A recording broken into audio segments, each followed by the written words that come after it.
Om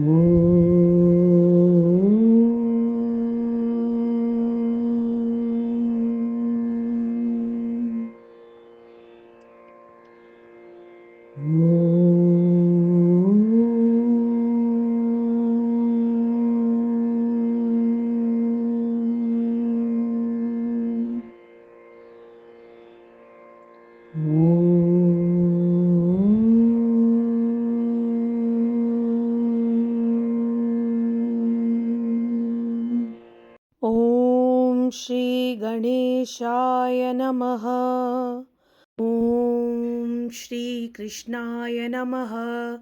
Om Shri Saraswatyai Namaha.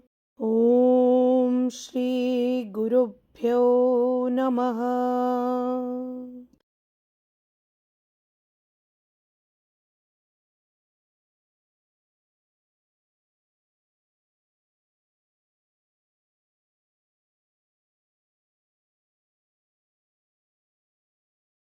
The armies stood ready, thousands of warriors, countless chariots, war elephants, and battle-hardened heroes from every corner of Bharatvarsha.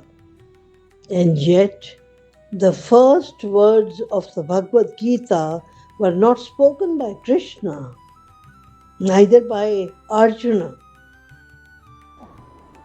They came from a man who could not even see the battlefield, the blind king of Hastinapur, Dhritarashtra,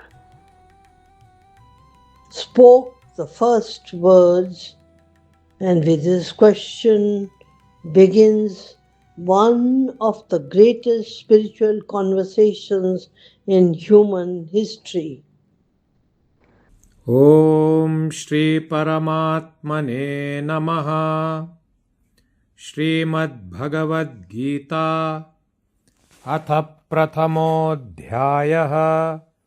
Dhritarashtra Uvacha Dharmakshetre Kurukshetre Samavetaayuyutsavaha Mamakah Pandavaschaiva Kimakurvata Sanjaya.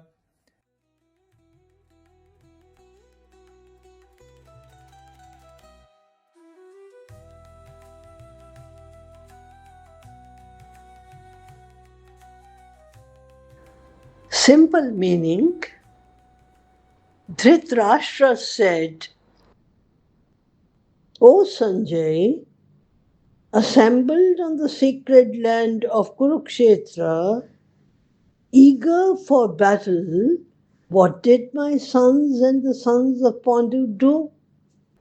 Dhritarashtra could not witness the war himself, but sage Vyasa had granted divine vision to his charioteer Sanjaya. From far away, Sanjay could see everything happening on the battlefield. Every movement, every conversation, every thought that would shape the destiny of nations. And now, as the two armies stood facing one another, Dhritarashtra asked the question that opens the Gita. At first glance, it seems like a simple question, but is it really that simple? Notice carefully. Dhritarashtra does not ask, has the battle begun? Nor does he ask, who attacked first? Instead, he asks, what did they do? Why?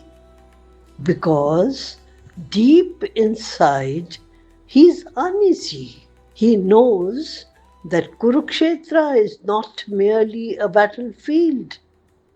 It is also Dharamkshetra, the field of Dharma.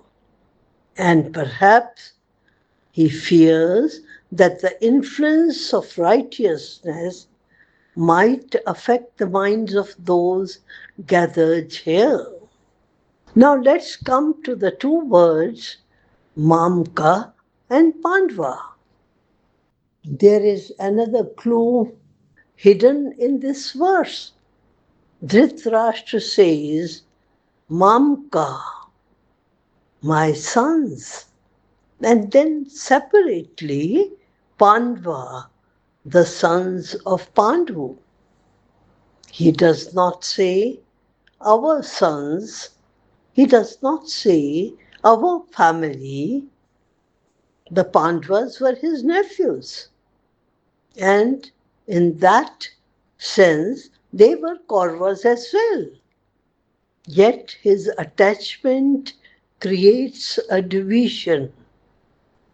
My sons and the sons of Pandu. And in that small choice of words, we glimpse the bias that shaped an entire kingdom. What life lesson do we learn from this? Even today, many of our conflicts begin the same way. Then attachment clouds judgment. We stop seeing people as they are. We divide the world into ours and theirs. The very first verse of the Gita reminds us that true wisdom begins only when we rise above that division, ours and theirs. Sanjaya uvacha दृष्ट्वा तु पाण्डवानीकं व्यूढं दुर्योधनस्तदा आचार्यमुपसङ्गम्य राजा वचनमब्रवीत्.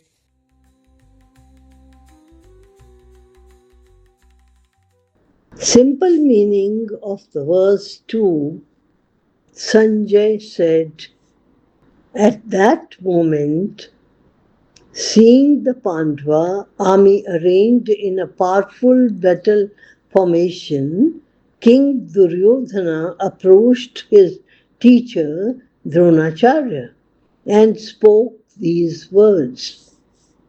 Let's see the battlefield through Duryodhana's eyes. Imagine the scene.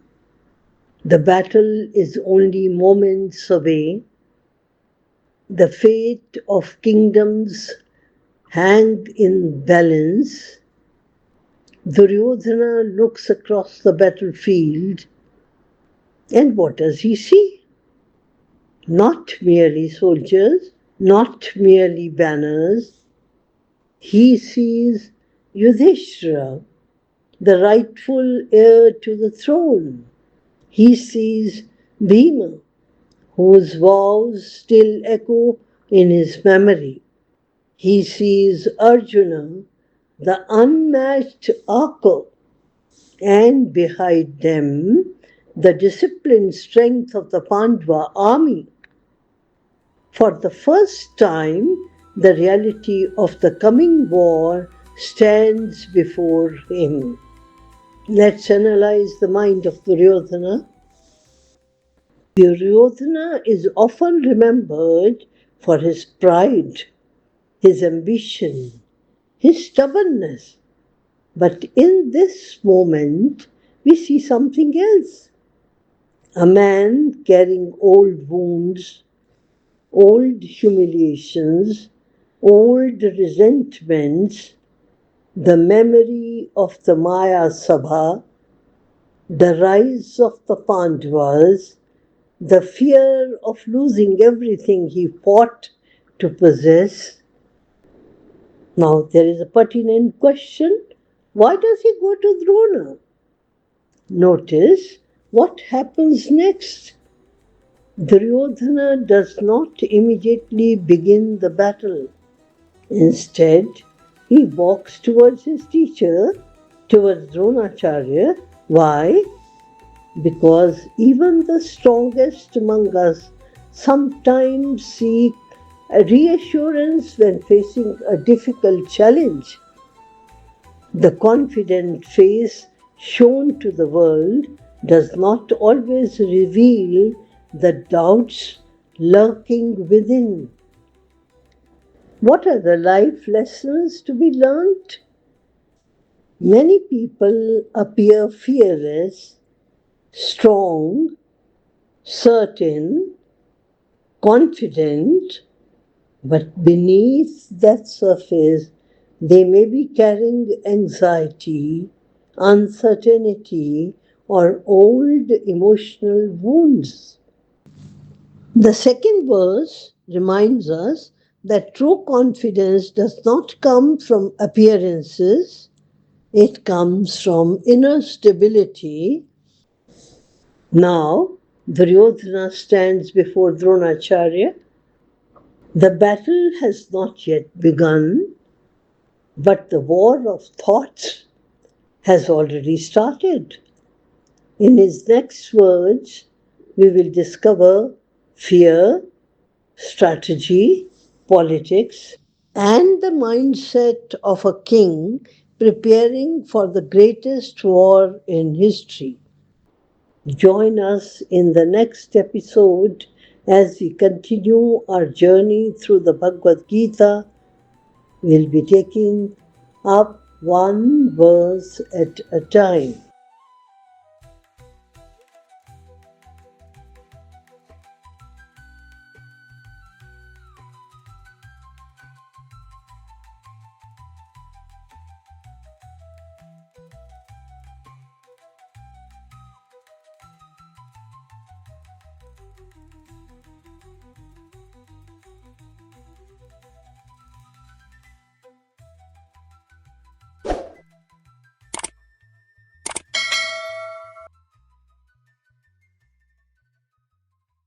ॐ श्रीकृष्णाय नमः।